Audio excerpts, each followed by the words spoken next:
The Canadian military in crisis. Senior leaders are embroiled in sexual misconduct cases as the great Canadian purge of our military commences. This is the Great Way North Report. Over the past few years, our senior military leadership in the Canadian Armed Forces has been under fire, as there's been a great witch hunt to discredit many of our military commanders at a time we really don't need it, with the CCP being very belligerent in the Pacific Ocean and trying to get into the Arctic, and the Russians ramping up their own Arctic adventures. This is a time we really don't need any problems within our military. But unfortunately, in the Liberal government, there's been a witch hunt to discredit as many senior commanders as possible. Now, let's face it, in the military, there's going to be sexual misconduct. That is a given, especially when you're putting men and women in close proximity like that, or even men on men for that matter. There's going to be problems.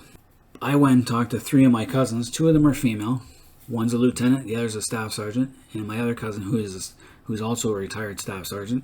And they basically told me the same. There is sexual misconduct in the military. Now, to the 2 that were women, I asked them what they did, and they said they never wanted to be a victim, so they ended up either punching the guy who came onto them, kicked them in the nuts on a couple of occasions, and on one occasion had some buddies that were the same rank take them around the back behind the building and rough them up. They chose not to be a victim, and they refused to be a victim. They've already been asked by the military police, were they ever sexually assaulted? They said yes, but they're not naming names. And my other cousin is a guy, I asked him, he said, yes, it happens. You know, sometimes you don't think it's happening, like lewd comments and stuff like that, suggestions, but that happens in everyday life as well. And he said it also happens in the reverse. Senior officers who are women also will do the same thing to lower ranking men, he said. It's happened to him. So there is a reverse of this. It's not all black and white. I also have a niece who is in the Navy. I know she can take care of herself because she is a black belt in karate and a former silver medalist at the World Junior Karate Championships. So she's perfectly capable of handling herself. Now then I asked my cousins, what do you think's happening? Why this huge scandal that's taking guys like our former Chief of Defense Staff, Jonathan Vance, his successor, Admiral Art MacDonald, and Major General Denny Fortin, who was handling the pandemic vaccines. And they say that the common opinion among the military is that this witch hunt is nothing more than to discredit as many male senior military officials so they can get a female in the top post. This comes from 2 women who serve in the military. They're telling me the same story. You know, with senior military officials, how far down the rabbit hole do you have to go to find something? When you're that high up and you've been in the military for 30 some odd years, you're going to find some dirt. It's like anybody. You're going to find something they did. And a lot of these allegations are third party and happened so far back. Not saying stuff didn't happen, but it definitely, why now? Why the Great Purge? And it's because of the cancel culture and identity politics that they're doing it now under the Liberal government. This is why Trudeau got elected and won himself 2 minority governments, because he plays identity politics. The Liberals are all about diversity and identity politics, which is why they're so successful in the major cities as opposed to the rural countrysides.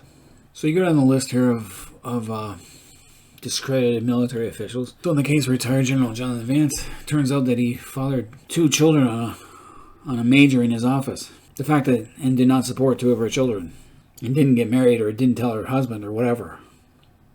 Support 2 of her children, which implies she has more than 2 children. So that doesn't speak too highly of this woman.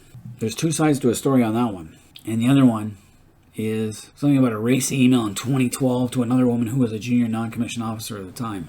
So that's going back 8 years, 9 years now. Admiral Art MacDonald, he was being investigated by military police, but he has not been charged. He denies any wrongdoing and is deep into a public campaign to fight for his old job back. After a 5-month investigation, they learned military police will not be laying charges because there's a complaint by Navy Lieutenant Heather McDonald who said McDonald shoved the face of the ship captain into her breast after a button on her shirt popped open. Oh my God, that is such a bad thing to do.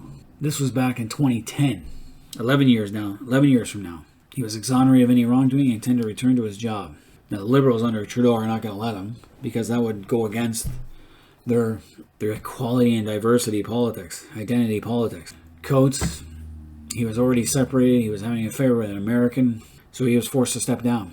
Nothing wrong with that one. I'm not going to go through all these because some of these... Now, Danny Fortin, who was in charge of our logistics operations at the Public Health Agency of Canada, he was charged on August 17th, one count of sexual assault stemming from an alleged incident that took place sometime between January 1st and April 30th, 1988, when he was a student at the Royal Military College St. John. Oh my God, this is like 88? You're kidding me, right? And it took place between January 1st and April 30th, so we don't even know. And he's publicly launched a legal battle in federal court to demand his job back, arguing politicians improperly meddled in his case. And you can see just how many we're going after. So you're going back over 2 decades to nail this guy now. This is the problem with cancel culture.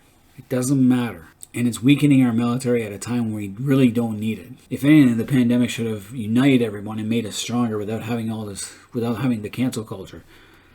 And this is just a microcosm of what's happening in Canada as a whole. Identity politics are tearing the country apart. The last election showed that. That's why Trudeau is still in power, because that is his power base, identity politics. And it's damaging Canada more than we want to admit it. But anyway, any Canadians out there, let me know what you guys think of the current state of our military leadership. What could reasonably be done to fix it? Leave comments in the comment section. Hit the like button. Subscribe if you're not subscribed, if you're new to the channel. And I'm going to keep ranting about Canadian politics as an outlet. Until next time, this has been the Great White North Report.